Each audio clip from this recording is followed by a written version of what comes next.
Hello, welcome to my channel called Das Views. In my channel, you will find my views and opinions on various current events and news and topics, and I will also welcome your views and opinions on those concerned subjects and also your suggestions on how to improve my videos and my overall engagement with you as the audience. So, today's topic is somewhat related to certain current events. So, as we know, the whole world is going through this lockdown phase due to the virus, which I am not going to name. So, one of the most important affected parties are companies or corporates. Why are they affected? Because since last 2 or 3 months their productions as well as sales are near about zero. Nobody is working there as well as nobody is buying their products. So due to this they are facing a severe cash crunch. So what they are doing is, many of them have started doing salary cuts across their employee levels. In India, many companies have followed this thing, and they are also saying that it's not only the employees but we are also cutting the salary of our management and the very top level guy, that is the CEO. So you can find examples of these through news reports like these. So in this video I am going to analyze whether the CEO foregoing his salary is same as an employee foregoing his salary. I am analyzing this in the Indian context, and I am also analyzing this in the context where the CEO is an owner versus the CEO is a professional. So how we are going to analyze? I am taking the examples of the one of the two largest companies, listed companies in India. Who are they? One is obviously Reliance Industries Limited. It is a company with diversified business interests such as oil and gas, telecom, retail, and many other businesses. And Tata Consultancy Services, or TCS, which is one of the world's biggest IT services companies. So in case of Reliance, the topmost executive in the company is its owner, Mr. Mukesh Ambani, who is the chairman and the managing director of the company. So let us take his example and see his salary. So Mr. Mukesh Ambani in Reliance has two roles to play. One is that of the managing director or the manager, and the another is that of the owner or the largest shareholder. As a managing director, he is entitled to receive salary, and as an owner, he is entitled to receive dividend. Dividend is nothing but the share of profits to each share.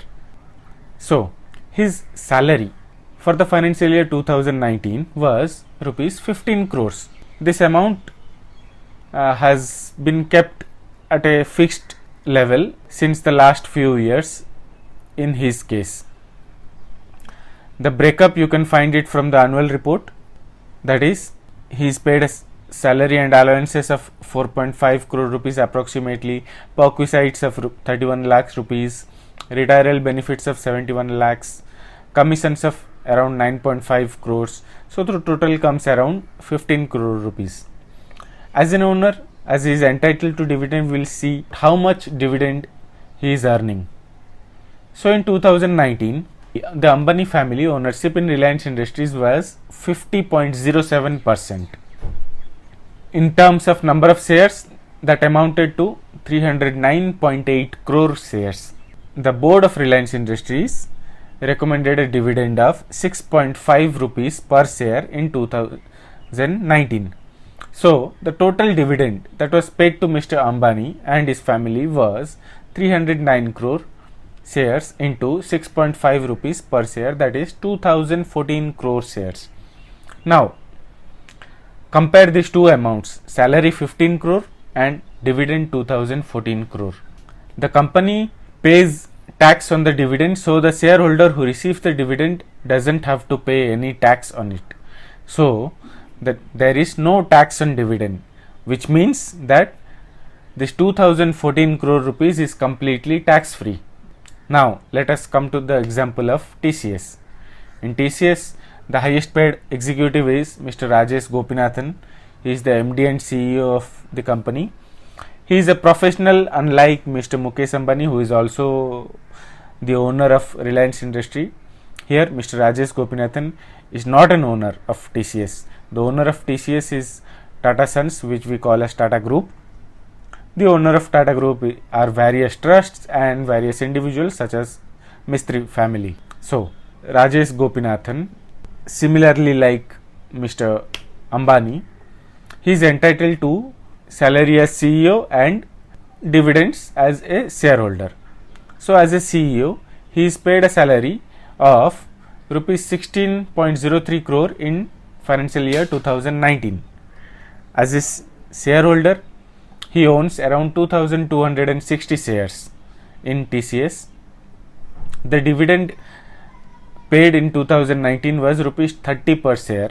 So his total dividend, the dividend received by him in 2019 was 67,800 rupees only. So compare these two amounts, salary of 16 crores and dividend of 67,800 rupees.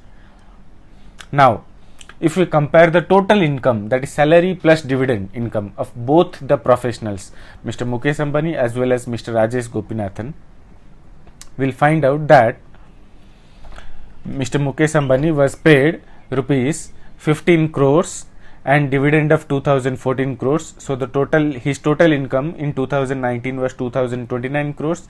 So his salary constituted only about 0.7% of his total income. But in case of Tata Consultancy, Mr. Rajesh Gopinathan was paid 16 crore salary and a dividend of just 67,800 rupees. So his total income was around 16 crores 67,800 rupees. So his salary was about 99.96% of his total income. If we compare these two figures, we'll see that if both these CEO forgo their salaries, then the CEO of TCS will lose about 99.96% of his income, whereas the MD of Reliance will lose only 0.7% of his income, which means in any profitable fairly profitable and dividend giving company in India, most of the profitable company give dividends, which is not the case in US. In US, most of the profitable and mostly IT related company like Google, Facebook, they generally shy away from giving dividends, although they are highly profitable company. So in India, in any fairly profitable and dividend giving company, if the CEO has a large ownership stake, then his salary will not likely be a big part of his income. The examples of this are Wipro, Reliance, Sun Pharma, Mahindra, Bajaj Auto, etc. If you will see that these 5 companies or most of these companies are promoter driven companies, where promoter holds a significant chunk of the equity stake of these companies. On the other hand, if the CEO is a professional holding just few shares in the company, then his salary will be a big part of his income. The examples are in Maruti Suzuki, ITC Limited, Larsen and Toubro, Hindustan Unilever, TCS, etc.